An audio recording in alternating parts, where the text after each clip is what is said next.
The doctor said that the chairman has terminal pancreatic cancer. The cruel Gunsu only wants his father to die so he can inherit.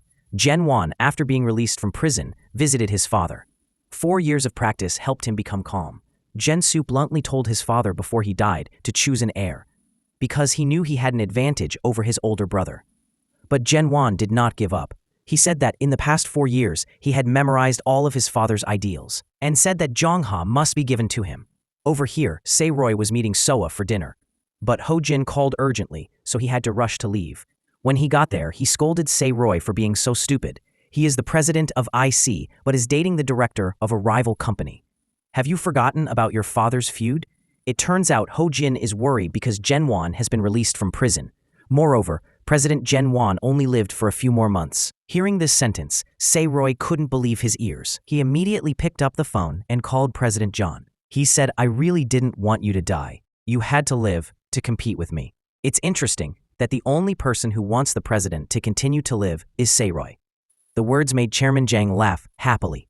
Seiroy then returned to the company and saw Yi So sleeping tiredly on the table. He immediately took off his jacket and put it on, suddenly waking up Yi So. She felt very touched, and Seiroy suddenly felt confused. The next morning, everyone had a meeting to discuss Zhonghe's inheritance. If Jiansu becomes the chairman on a stretcher, it will be dangerous for them. So it is very necessary for them to stop this. Yi So comes up with a plan. First, they must remove Jiansu as CEO, then put her in his place because Yi So also has shares. The plan was perfect, and everyone immediately agreed, when only Seiroy and Yi So were left to discuss the plan. Suwa suddenly called to invite Seiroy to dinner, but Seiroy refused because he was too busy. Yi So saw that and said some jealous words. Unexpectedly, Seiroy was upset and emphasized that he did not consider her a woman. This hurt Yi So greatly. Seeing Yi So sad, Seiroy suddenly felt guilty but did not admit it in front of her. Yi So immediately understood. After hearing that, this proved that he had begun to have feelings for her. On this side, Chairman Zhang also knew about Seiroy's group's plan. He immediately thought of a way to deal with the deposed director. Seiroy went to meet the shareholders of Zhangga Group every day. She devoted all her energy to convincing them to take her side. Realizing that Yi So was so good, most of them really liked it. But because she worked so hard that her nose bled, while Yi So was working hard, Seiroy was going to meet Suwa. She asked him if he still liked her. At this time, Yi So walked in and saw 2 people. She's so disappointed in Seiroy and immediately left. Seiroy wanted to chase her, but Suwa selfishly held him back. Only later did Seiroy stand up to chase. It was too late. Yi So sadly returned home to her mother. The next day, the Zhangga Group. The Zhangga Group shareholders meeting took place. Yi So was sick, but still struggled until she fainted from exhaustion. So the meeting took place in Yi So's absence. As a result, her appointment as CEO was also rejected. President Zhang's side completely prevailed, but Seiroy did not care and rushed to the hospital to visit Yi So. She quickly came up with a plan B. Seeing that Yi So was too enthusiastic, Seiroy asked her to take a break or she would be fired. After saying that, Seiroy left. Sung Quan saw that and immediately chased after him. Say Seiroy too stupid, saying he was still blind like Suwa, was a mistake. Those words made Seiroy gradually wake up. Seeing the necklace that Yi So liked, he immediately went to buy it for her. Unexpectedly, when he returned to the hospital, he did not have the courage to give it to her. At the same time, Gunwan came to meet the society boss. He threw a backpack of money on the table to hire someone to harm Seiroy's group. Seiroy's side was busy taking over Yi So's work. When he opened Yi So's document drawer, he accidentally read her entire diary. Plus the picture Yi So drew of him, he partly understood Yi So's love for him. He suddenly realized he also loved her very much. Seiroy immediately rushed to the hospital.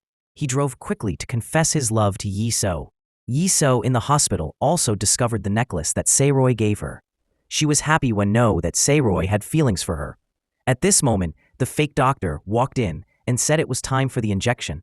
When Seiroy arrived at the hospital, he only saw a messy room. Someone sent him a picture of Yi So being kidnapped and an anonymous message asking Seiroy to come alone to save Yi So. Seiroy drove like crazy trying to get there as quickly as possible. Gunsu saw that something was wrong and chased after him. Moments later, Saeroy arrived at the rendezvous point on the road through the forest. Seeing Gunsu coming to Junwon, came up with the idea to take down his younger brother as well. He immediately ordered a car to rush out and hit his younger brother. Seeing that Saeroy rushed to save him and was knocked down the mountain, when he was about to die, he suddenly thought about Yiseo. So regretful that he had not yet accepted his love for her. Junsu saw that and quickly called an ambulance. But Junwon's brother still sent someone to assassinate him. Luckily, Gunsu was able to call Singkwan in time to inform Singkwan. They knocked Gunsu unconscious and threw him in the same place as Yiseo. Junwon, outside, thought that Saeroy was dead, but the boss still sent someone to check. Luckily, the emergency room had arrived, so they quickly left. They took Saeroy to the hospital in an unconscious state with extremely weak signs of life. Everyone was very worried because they didn't know where Yiseo was. The former police officer saw the camera and immediately knew it was a kidnapping. Saeroy's phone still has anonymous messages, but now that she tells the police they might kill her, Sungkwan decides to go deal with them himself. While Junwon is still torturing the two people, he threatened Yiseo, making Junsu very angry. Yiseo pretended to be scared and miserable, but as soon as Junwon left, she immediately regained her composure and untied herself.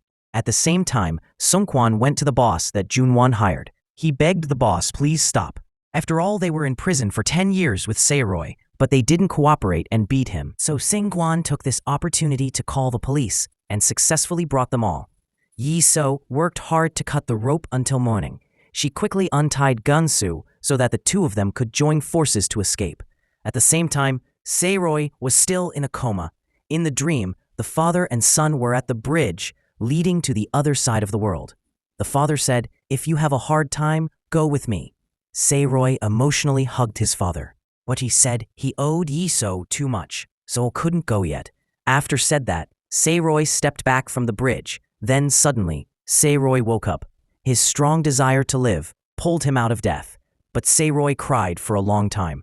Being separated from his father was truly painful. It's impossible to describe. At this time, Gunwon was also calling his father, but in contrast to Saeroy, he continuously blamed his father. He said it was all because of his father. So now he had no way back. He did this in order to take revenge for what his father had treated him 5 years ago, and at the same time harm the person who caused him and his father to separate. Junwon conveniently said the location where he locked the two people. He challenged his father to come. He will release the hostages. Chairman Jang almost collapsed after hearing this. It was true retribution for what he taught his son in the past. After speaking, Junwon returned to the detention place. Yiseo wanted to beat him more to feel secure and run away, but Gunsu stopped her. So the two people just left subjectively. They ran outside and tried to get in a car to escape, but before they could run, the gangsters shined their headlights to block them. The boss and Gunwon appeared and surrounded the two people. On this side, Saeroy just woke up and immediately wanted to go save Yiseo. Seeing that, Soa stopped him too drastically. Saeroy immediately declared that he loved Yiseo. After saying that he was determined to go save Yiseo, even though he knew he might die, Saeroy received news that the chairman knew where Yiseo was captured. He immediately went to Chairman Jang's house with injuries. Saeroy threatened to report to the police if Chairman Jang did not say where the hostages were. Unexpectedly, the old man was not easy to threaten. He forced Saeroy to kneel in exchange for Yiseo's life. Saeroy would rather die than kneel, but for Yiseo, he gave up all his pride and knelt down. The old man saw that and laughed like crazy. In the end, his greatest wish was fulfilled, but in return, he sold his son and wrote down the location on paper. Seeing this, Saeroy stood up and declared that he was no longer my opponent, the one who sold his son in exchange for his opponent's kneeling. It's all so despicable. You don't deserve to be my enemy anymore. After saying that, Saeroy snatched the address, and this man then left, leaving the old man extremely angry.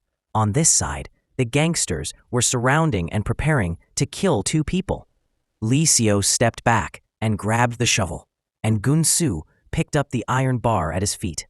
Yiseo called on the count of 3 to rush in to fight, but as soon as she finished counting, she dropped the shovel and run away, leaving Gunsu behind to try to hold them off, because Junsu likes Yiseo.